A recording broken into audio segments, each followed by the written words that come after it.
Hey, good afternoon. This is Spring Spirit Nation from the Atakakub Cree Nation, the Treaty 6 territory. Today I welcome nêhiýawiskwêw Designs, Tiffany kapimohtahat. Yeah. Yeah, Welcome, Tiffany. thank you. Thank you for having me today. Tell us all about nêhiýawiskwêw Designs. So, nêhiýawiskwêw Designs is a Indigenous owned business. I'm owner, Tiffany Carrier, or kapimohtahat, and it started on Paipa First Nation. Resigned from a position I had at a bank, and I wanted to pursue something that was more passionate for myself. So with that, I felt like Indigenous language was my passion. So stemming from my childhood, my kukum, my nokum was a Cree teacher in our community, and that's how I get my passion was more intensified, more had more fire for me. So I designed clothing, apparel, hoodies. It started off very small. Started off from a home. Um, Today is a day that I'm opening at the Treaty 4 territory. So this is a brand new shop. That it's a small shop, but it's located on Treaty 4 territory at the Treaty 4 Governance Center.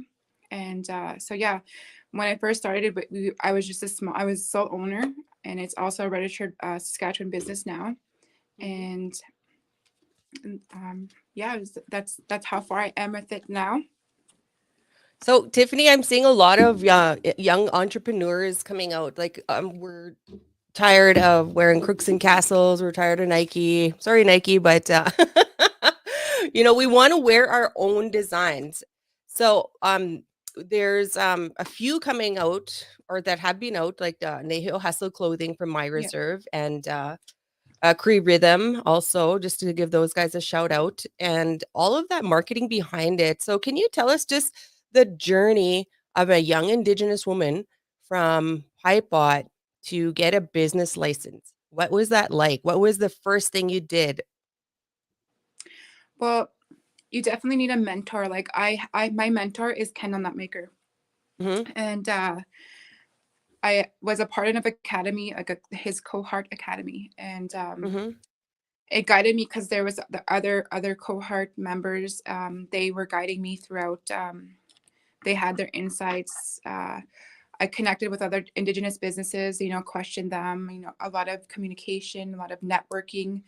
Um, so I do have a business education as well mhm, as 7 years in finance. So this is something I want to pursue for myself, for my family.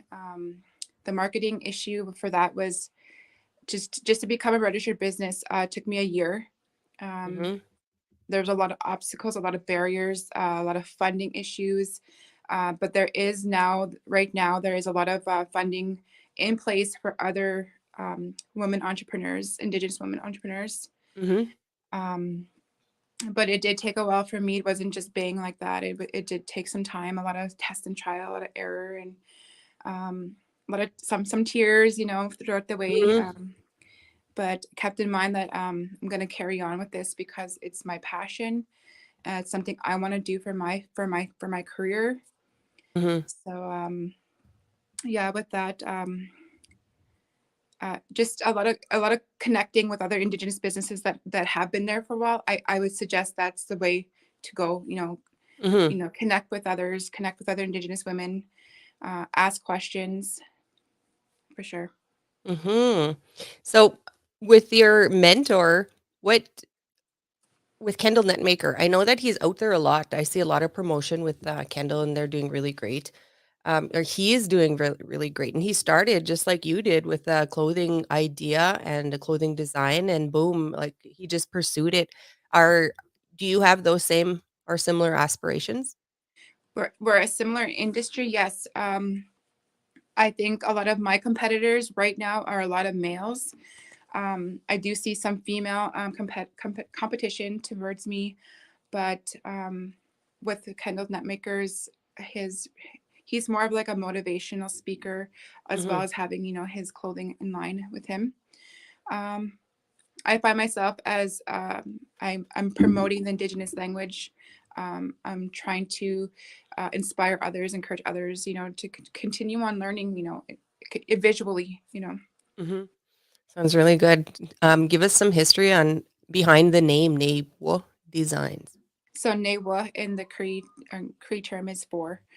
I find four a significant number because it is a part of our medicine wheel. There's, four is another significant number to like, the, our four medicines are four, that's huge in our communities. And for me, for personally, I have four children, my sisters and I, there's four of us daughters.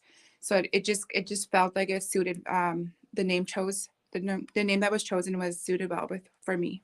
Hmm. Really good. Just one second. People don't know this, but me, Spring Spirit, grew up in the same area as Tiffany. In fact, Tiffany, I don't know if you remember Tiffany, but I remember playing with your older sister Bridget a lot. Yeah.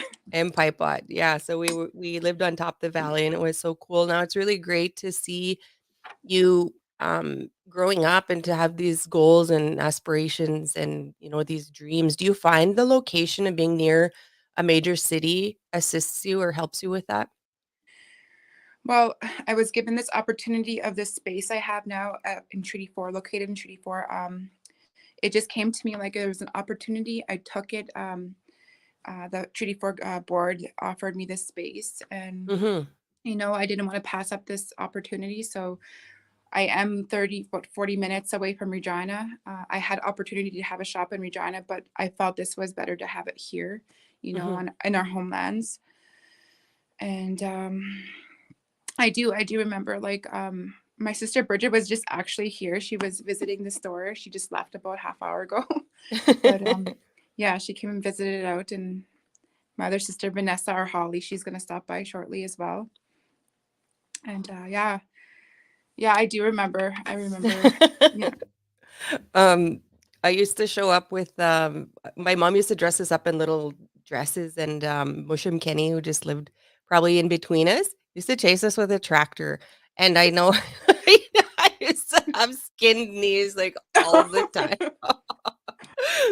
Yeah, My big he was mem pretty strict. he was hilarious and you think about it. Like, I don't know if everyone needs a Mushum Kenny, but he kept us in line. Yeah, he was bold and strict and gave you heck if you were doing something outside wrong.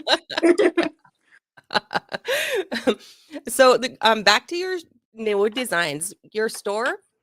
Are you finding that you're doing more shipping or are people coming in? Is the traffic more than the shipping?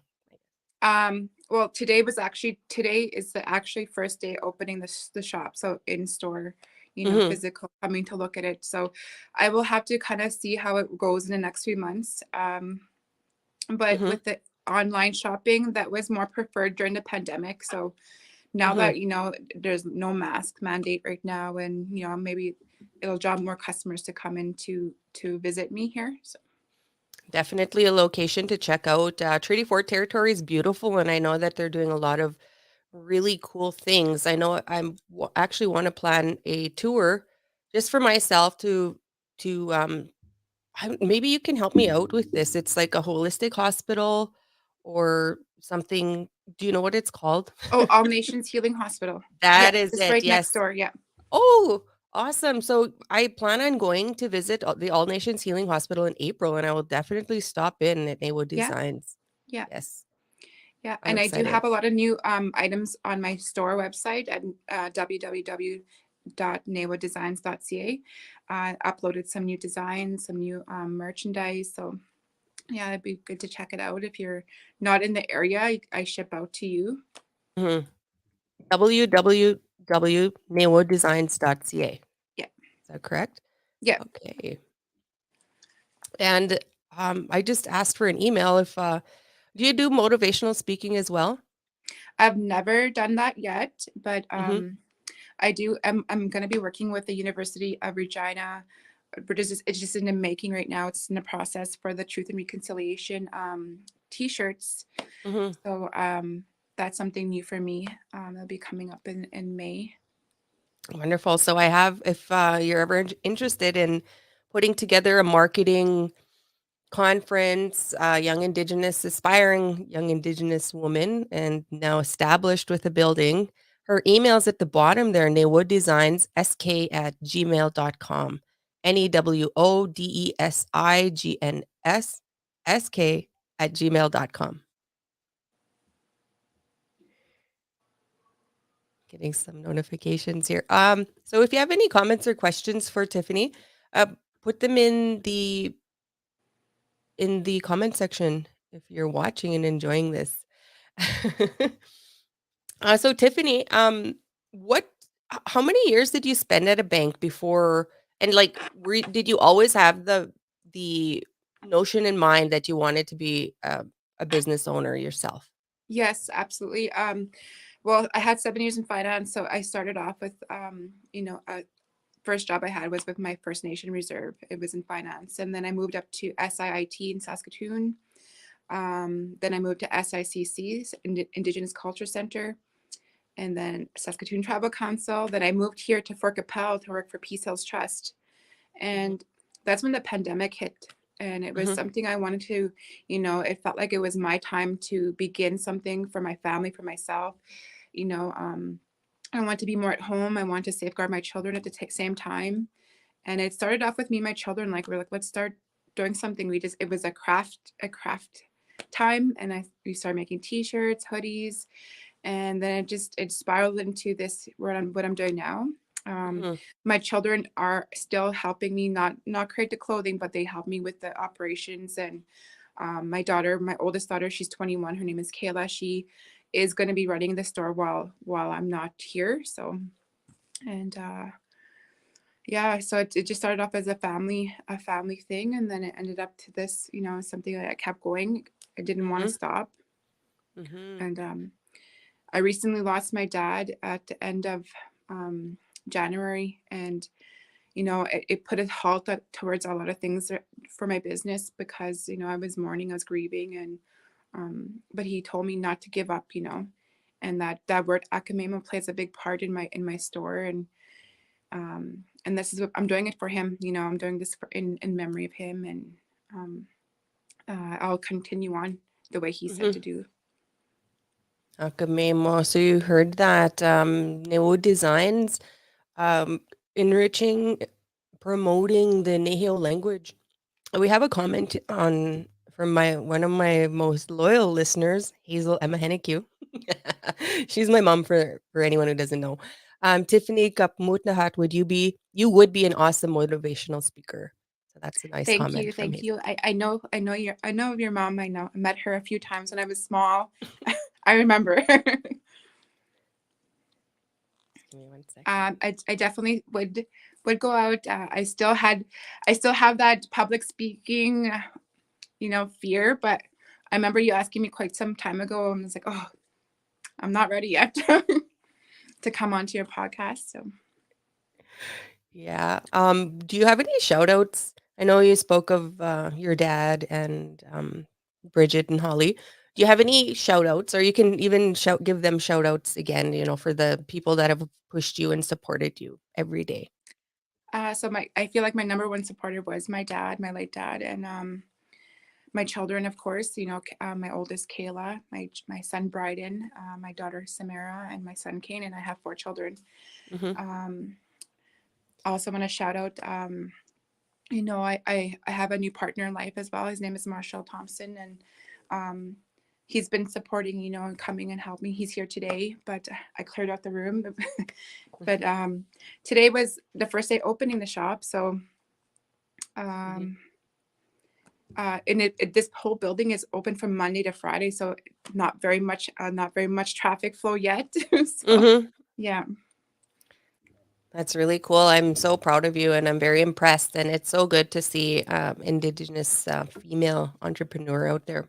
Do you have any words of wisdom to give others who may want to create their own clothing line? I think when you want to have something like a passion, it has to be from within, um, and you have to believe in yourself to finally, if you can see it, then you'll believe in yourself. That's how I see it as an visionary. Um, envision yourself there, envision that space you want to use, envision what you want to be, like what are you going to do, envision yourself to be where you want to be. Do you have like go-to words or anything, like things posted around your house to keep you I used going? to have like a vision board, like just I want to get to this in a few months, and I want to be here in a few months. That was how I began. I also listened to like motivational speakers on YouTube, and that's what gave me more of a push. If someone else can do it, you can do it too. Mm-hmm. Mm-hmm. Okay, going away from a little bit about the business. It's been a while. I guess that maybe I'm asking because I'm curious. I don't frequent Pipot too much. I used to a lot. In fact, I went to nursery in Pipot and I used to know a lot of people. But what's life back home like right Well, a now? couple of years, like I recently just moved back from like a couple of years ago from Saskatoon, and Mm-hmm. that was my place of home in Saskatoon for about 4 years. But prior, I was on Pipebots, and now I'm on Pipebots for a year or so. Mm-hmm. Um, just because of the pandemic and the precautionaries, like a lot of things were closed down. Mm-hmm. Kind of drew families apart. You know, you you're not used to that, having that visitor so often. You know what I mean? So, um, Mm-hmm. but definitely this lifestyle in the reserve. Like, it's my home, and I love living out there, and um, I think I'll always live there. That's my place at home, and my sisters all want to move back one day. I was like, yeah, you guys should. I'm always encouraging them because it's the best place to be raised is Mm-hmm.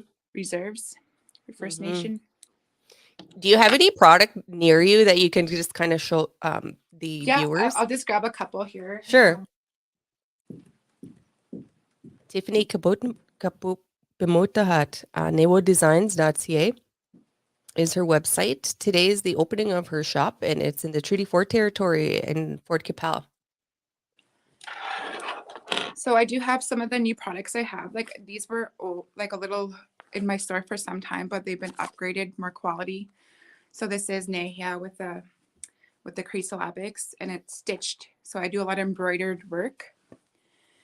And again, another nêhiýaw, but it's red with white stitch.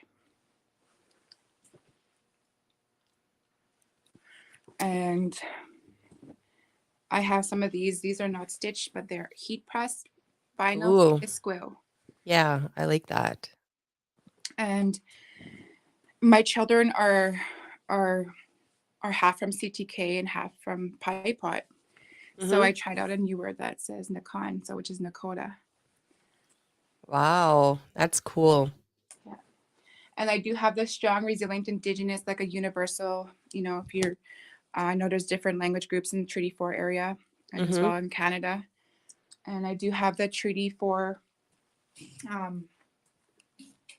t-shirts, hoodies, crew necks. Mm-hmm. And it just says what it says inside the treaty. Oh, wow. Can you Yeah. read that for us? So it says 15 September 1874, for as long as the sun shines, grass grows, waters float, and buffalo are on the prairies. So that was written right into the Treaty 4 treaty. I love that. I'm gonna get that. I'm gonna purchase that when I go back to the fort. I hear a lot just because of where I'm situated right now. I hear a lot of things about Treaty 6, sayings and stuff like that. And yeah, it's refreshing to hear Treaty 4 material out there. Yeah, yeah, yeah. Mm-hmm. You So barely good. see it, so I wanted to keep it flowing over here too. So with that last part there, I wonder, like, it's so awesome to see buffalo in the south. Gosh, where was I? I was in I can't remember what Southern Reserve, Pixies, and they were talking about buffalo in the Treaty 4 territory. So that's super important, especially when you're talking about the treaties. And just for the viewers out there, I'm a strong supporter of us as a people before the treaties as well. Yeah. Yeah, the inherent us. Yes, yes. Very true. Yeah, I have a request. I know that there are calls to action now, and in one of those calls to action, it allows the people who lost their Indigenous name, when they went into the residential school system. If somebody knows that what that number is, what call to action that is, it is actually allowing people to go back to their original name. And I know, Tiffany, when you were growing up, you were Tiffany Carrier, and you're now Tiffany kapimohtahat, and that's so empowering. And did you officially change your name to I did kapimohtahat? not. I did not do it legally, but I do recognize myself as that. That last name. Mhm. Mhm. My last name is a Henneque, and it's sort of like a shortened term of actually a long Cree word with a yell. It's supposed to be a hey, like, when someone's yelling, a hey, and Okay, yeah. then nagio, and that means he stopped. And before that was the name that a Henneque, like they gave him at the time of treaty, but before that his name was Ahasu Agup, meaning crow blanket. And, my son wants to go back to the Ehe Nagil. That's how he wants to be, known as, and I think that's really great. And with Yes, these calls to action, it's possible. yes, and I know a lot of people do have their original last names, like, prior to, the Mhm. westernized. One of my future shows, if anyone's went through that process of, getting their last name changed to their original, I know we really didn't have surnames back then, but, at least we had, a name in our language. And if anyone's went through that process due to the calls, like with the opening from the calls to action, I know that it's supposed to be free out there. Um, Contact Spring Spirit Podcast. I want to know how it is, how the process was, and how the first steps that you did to start that process. Going back to Nehio, um, sorry, Newo Designs. You know what's really cool? I'm gonna put this back up here. Um, I just feel that I have to share a little bit of history. And I think sometimes it contradicts us as a people in terms of, well, let me explain it first. When before treaties, a long time ago, when they had any discussion where the people had to be in agreement to something, and they were in a group, right? And they always had their leaders speaking. And if they wanted to agree in unison, they would say, nay, nay. And that Mhm, meant yes. And mhm. what that meant was, if you look at nêhiýawiskwêw designs on the screen there, it's a part of nêhiýaw, meaning the exact. And when you said "nay" in agreement, you used your whole body, your whole being, your exact self to agree with what it was that a speaker was saying. So that is kind of where nêhiýaw comes from. That is where nêhiýaw comes from. And the contribution to that word is exact, nay. Now, I find it funny because, I don't know, in, the court systems or whatever, or in a meeting situation in colonial times, Yes. "nay" means no. Totally opposite. Yeah, it's totally opposite, but, thank you for Newo Designs. Thank you for, being out there with the language, Tiffany kapimohtahat. Tiffany, do you have any last words to close off today with? Well, for you, thank you for inviting me to your podcast today, and I really appreciate that. I think my last words is, like, I hope I inspire others. I want others to continue on, especially the younger generations. In Southern Sask, it's not spoken fluent, Mhm, and that it's saddening for myself. It's saddening for my children, next generations as well. We got to get that back, and mhm. that's my intent. Wonderful. So thank you, Tiffany. Thank you for being awesome, and see you later, people. This is Spring Yeah. Spirit Podcast, Tiffany.